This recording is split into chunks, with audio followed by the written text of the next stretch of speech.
In the small, vibrant village of Perundurai, the sun had barely risen when Kumar began his daily ritual.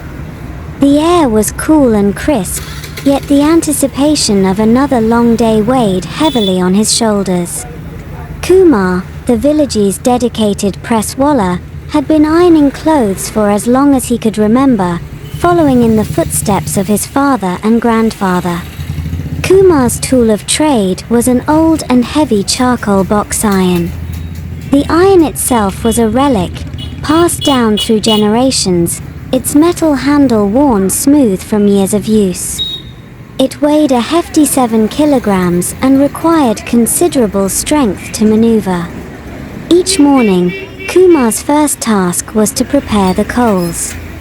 He walked to the market, where the smell of spices mingled with the earthy scent of fresh produce.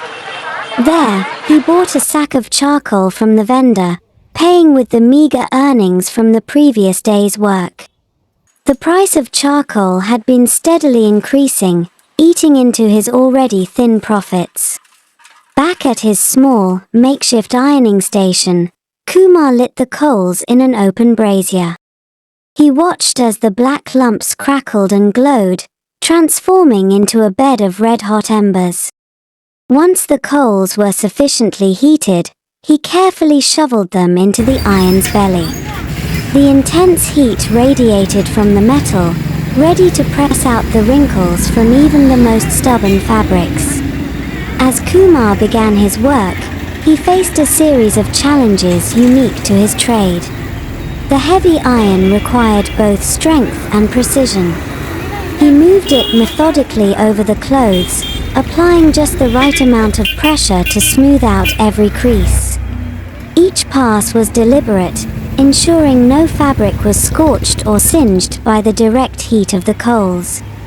The open flames of the brazier and the constant exposure to heat took a toll on Kumar's health. His lungs burned from inhaling the smoky air, and the physical strain of lifting and pressing with the heavy iron left his muscles aching by the end of the day. Despite these hardships, Kumar took pride in his work.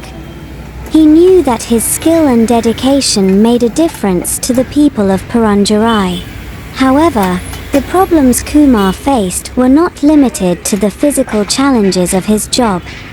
As a member of the Dhobi caste, he encountered relentless discrimination from the higher caste villagers. They viewed his work as menial and looked down upon him, often refusing to pay fair prices for his services. This societal bias made it difficult for Kumar to sustain his family. Kumar's daughters, Meera and Priya, were no strangers to these hardships. They often assisted their father, fetching the clothes from the villagers and returning them cleaned and pressed. Their small hands had become adept at handling the heavy iron and scrubbing stubborn stains. Yet, their help was born out of necessity rather than choice, as the family struggled to make ends meet. In the afternoons, Meera and Priya collected the dirty school uniforms from their classmates, enduring the taunts and snide remarks of their higher caste schoolmates. The higher caste boys would often remind them to make sure their shirts were extra crisp, while the higher caste girls demanded that the collars be scrubbed thoroughly. The constant degradation and back-breaking labor left little time for Meera and Priya to enjoy the carefree days of childhood. Their evenings were spent sorting, washing, and ironing clothes, the smell of soap and charcoal permeating their home. The relentless cycle of work and school left them exhausted, with no time for play or rest. Kumar's earnings were stretched thin, with much of it going towards purchasing charcoal and other supplies. The financial strain was compounded by the persistent visits from Raghavan, the village moneylender. Raghavan's demands for repayment were merciless, threatening to take Kumar's tools if he couldn't pay the accumulating interest. The fear of losing their only means of livelihood haunted Kumar and his family. Yet, despite the overwhelming challenges, Kumar continued to push forward, driven by the hope of a better future for his daughters. As the sun set over Perundurai, casting long shadows across the village, Kumar wiped the sweat from his brow and surveyed the neatly pressed clothes before him. Each garment was a testament to his hard work and resilience. Despite the odds, Kumar held on to the belief that one day, their fortunes would change. But for now, the weight of the iron was a constant reminder of the heavy burden he bore. Meera and Priya, Kumar's daughters, were as inseparable as they were resilient. Born into the Dhobi caste, their lives were marked by the trials and tribulations of caste discrimination. Every morning, they walked to the village school, their heads held high despite the burden of societal prejudice that weighed heavily on their young shoulders. The school, a modest building at the edge of the village, was a place where the caste lines were starkly drawn. Meera and Priya were forced to sit at the back of the classroom, isolated from the higher caste children. The other students avoided them, treating them as invisible or, worse, as inferior. The teacher often assigned them to clean the classroom while the rest of the children played, a daily reminder of their place in the social hierarchy. As the other children laughed and played, Meera and Priya scrubbed the floors and wiped the desks, their hands becoming calloused from the repetitive tasks. Their classmates were not any kinder.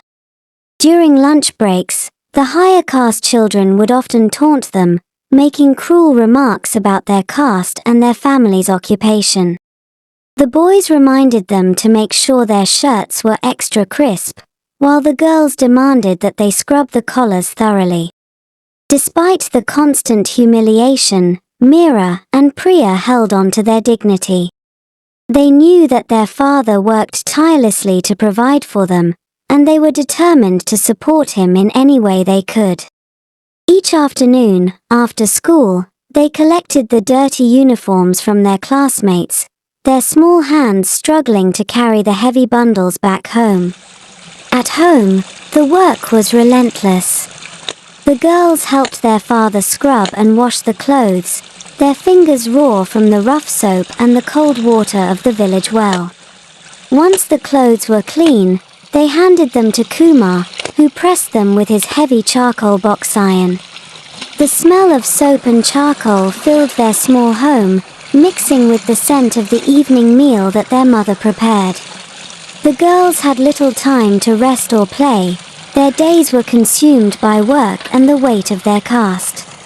As evening fell, Kumar often sat down with his daughters, discussing their dreams and aspirations despite their grim reality.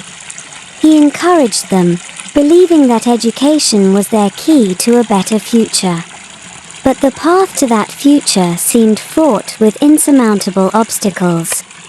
The family's financial problems loomed large, with the cost of charcoal and other supplies eating into their earnings. The moneylender, Raghavan, visited frequently, his demands for repayment growing more insistent. Kumar pleaded for more time, but Raghavan's threats haunted the family, the fear of losing their livelihood a constant companion.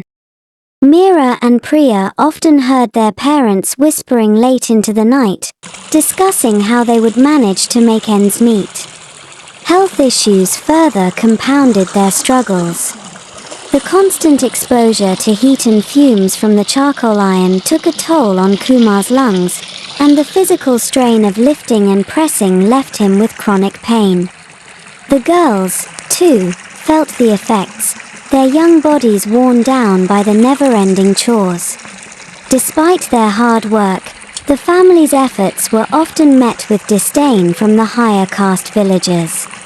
One such instance occurred when Kumar was ironing clothes outside the home of a higher caste villager named Raja. Raja's son, Aditya, complained about the high tuition fees, and Raja reassured him that they would manage somehow, contrasting their situation with Kumar's lack of resources and connections. Kumar pretended not to hear, but the words cut deep. The economic divide between their families was stark, a chasm that seemed impossible to bridge. Yet, Kumar held on to a glimmer of hope for his daughters' futures, believing that one day their hard work and perseverance would pay off. As the days turned into weeks, and weeks into months, the trials of Meera and Priya continued unabated. Their dreams of a better future seemed distant and unattainable, buried under the weight of their caste and their never-ending duties. But deep within them burned a flicker of resilience, a determination to rise above their circumstances and carve out a brighter path. One evening, as the sun dipped below the horizon and cast long shadows across the village of Perundurai, Meera and Priya sat in their small home, sorting through a pile of freshly washed clothes.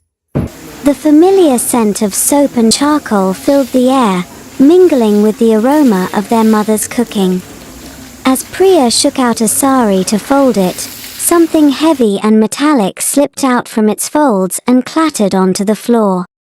Both girls stared in astonishment at the item that lay before them, a stunning golden necklace, adorned with intricate designs and shimmering gemstones.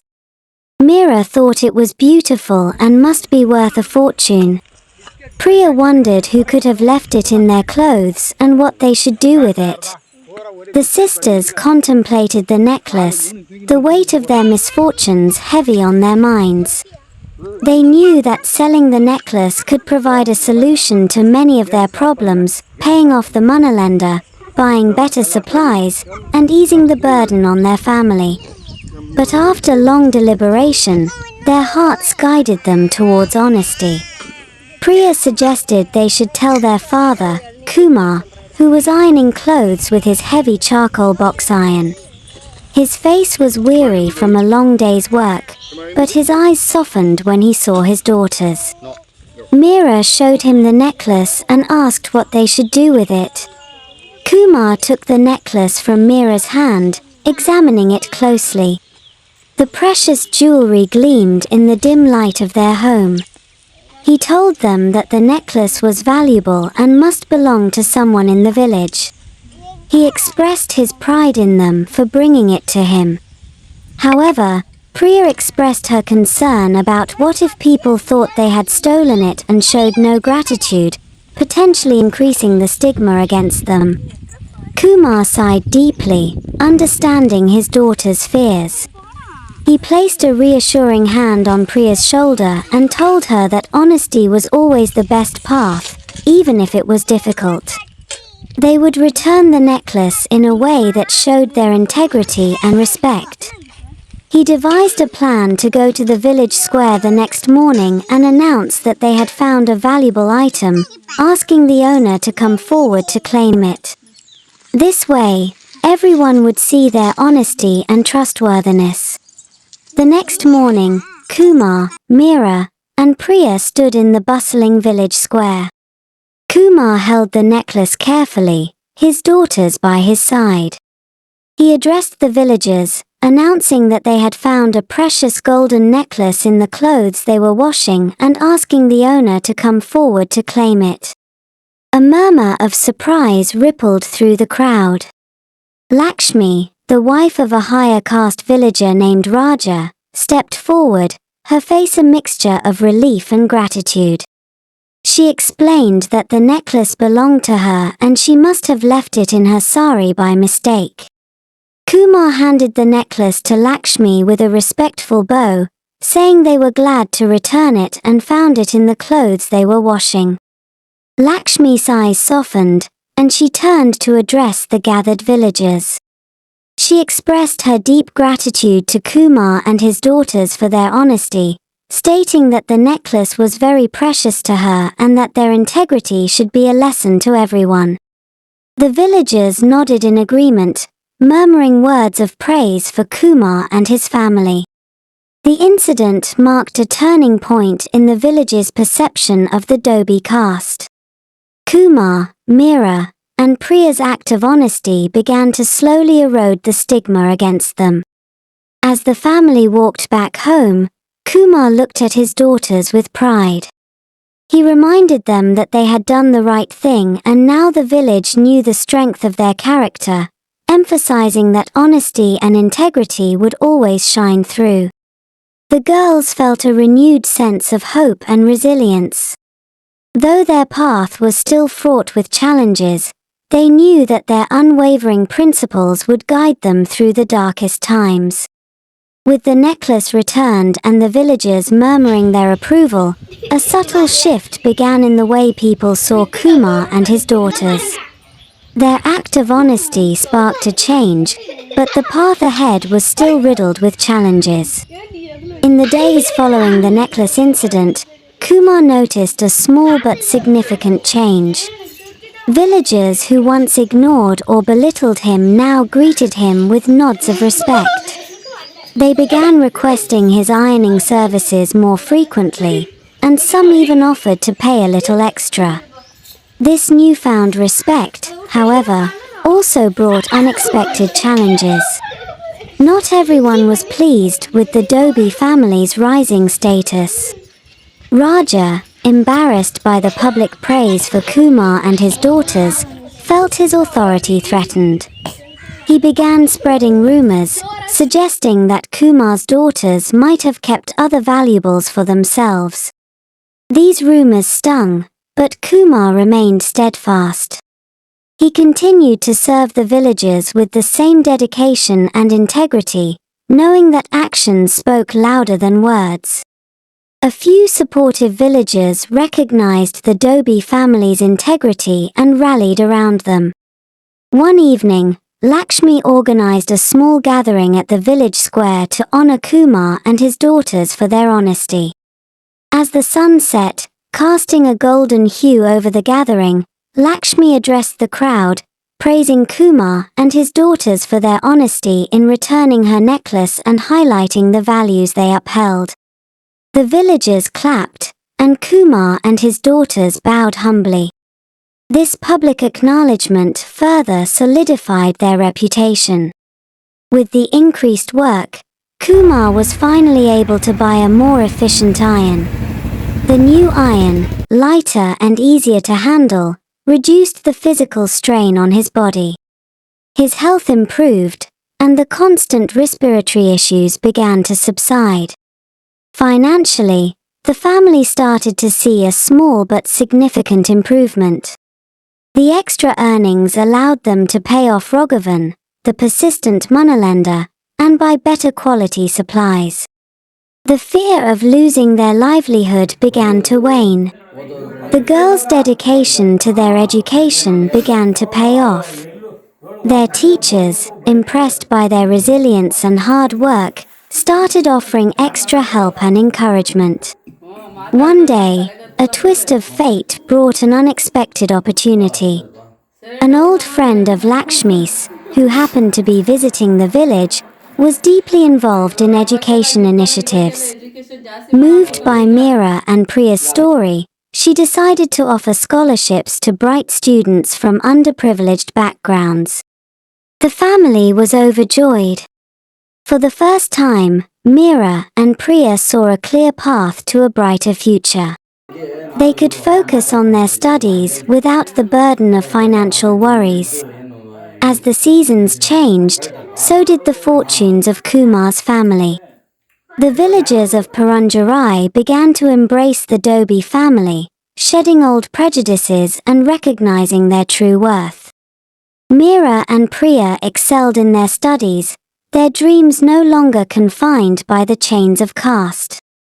One evening, as the family sat together, Kumar spoke with pride, reminding his daughters of the importance of honesty and hard work. The girls nodded, their eyes shining with determination.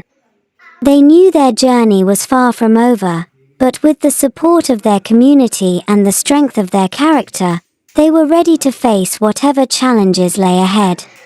The flames of fortune had indeed struck, relieving the family from their hopelessness and lighting the path to a brighter future.